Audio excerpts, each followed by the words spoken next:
रामपुर गांव में सुबह का समय था। लोग अपने अपने काम में लगे हुए थे। तभी एक छोटा लड़का रोता हुआ गांव की सड़क पर दौड़ रहा था। मेरी बकरी खो गई, कोई मेरी मदद करो। लेकिन किसी को समझ नहीं आ रहा था कि बकरी कहाँ गई। उसी समय वहाँ मोहन आया। वह गांव का एक गरीब भिखारी था। उसके कपड़े पुराने थे, लेकिन उसका दिमाग बहुत तेज था। रो मत बेटा, आखिरी बार बकरी कहाँ देखी थी? तालाब के पास। मोहन तुरंत तालाब की तरफ चल पड़ा। तालाब के पास पहुंचकर मोहन ने जमीन पर निशान देखे। बकरी इधर गई है। कुछ ही दूर झाड़ियों के पीछे बकरी घास खा रही थी। मिल गई, मिल गई। गांव वाले फिर से मोहन की तारीफ करने लगे। गांव का सबसे अमीर आदमी धनराज ये सब देख रहा था। आखिर इसमें ऐसा क्या खास है? सेठ जी, मोहन बहुत समझदार हैं। ये सुनकर धनराज और चिढ़ गया। दोपहर में मोहन भोजन मांग में धनराज की हवेली पहुंचा। सेठ जी, कुछ खाने को मिल जाए तो बड़ी कृपा होगी। अगर इतना ही बुद्धिमान है तो भीख क्यों मांगता है? और अगर पैसा ही समझदारी है तो दुनिया का हर अमीर सबसे बुद्धिमान होना चाहिए। आसपास खड़े लोग हंसने लगे।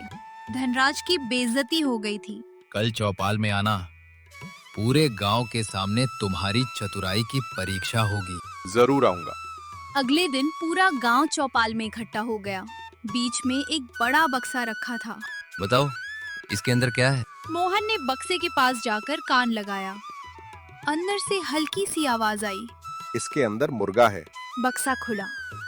अंदर सचमुच मुर्गा था। तभी एक महिला अपनी अंगूठी खोने की बात बताती है। आप आखिरी बार कहाँ गई थी? कुएं के पास।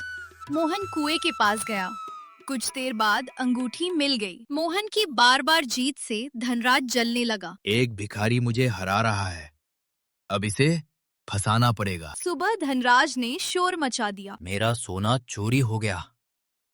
मुझे शक है मोहन पर। मैंने चोरी नहीं की। धनराज ने झूठा गवाह बुलाया।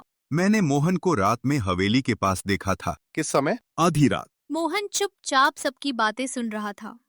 फिर उसने धनराज से एक सवाल पूछा। सेठ जी, आपका सोना कहाँ रखा था?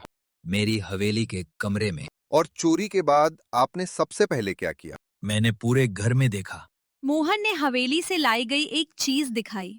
वो था एक मिट्टी लगा कपड़ा। ये कपड़ा चोर का नहीं है। ये उसी इंसान का है जो खुद सोना छुपाने गया था। तुम क्या कहना चाहते हो? अगर चोर बाहर से आता तो उसके पैरों के निशान हवेली के बाहर होते, लेकिन निशान पुराने कुएं की तरफ जा रहे हैं। सब लोग हैरान हो गए। धनराज, क्या तुम कुछ बताना चाहते हो? धनराज घबरा गया। अब उसके पास कोई जवाब नहीं था। मोहन सबको पुराने कुएं के पास ले गया। वहां मिट्टी के अंदर वही सोने की थैली मिली। तो चोर कोई और नहीं, धनराज खुद था।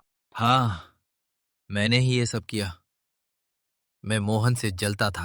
धनराज को अपनी गलती समझ आ गई। उसके बाद वो बदल गया और गांव में मोहन की समझदारी की कहानी हमेशा के लिए मशहूर हो गई।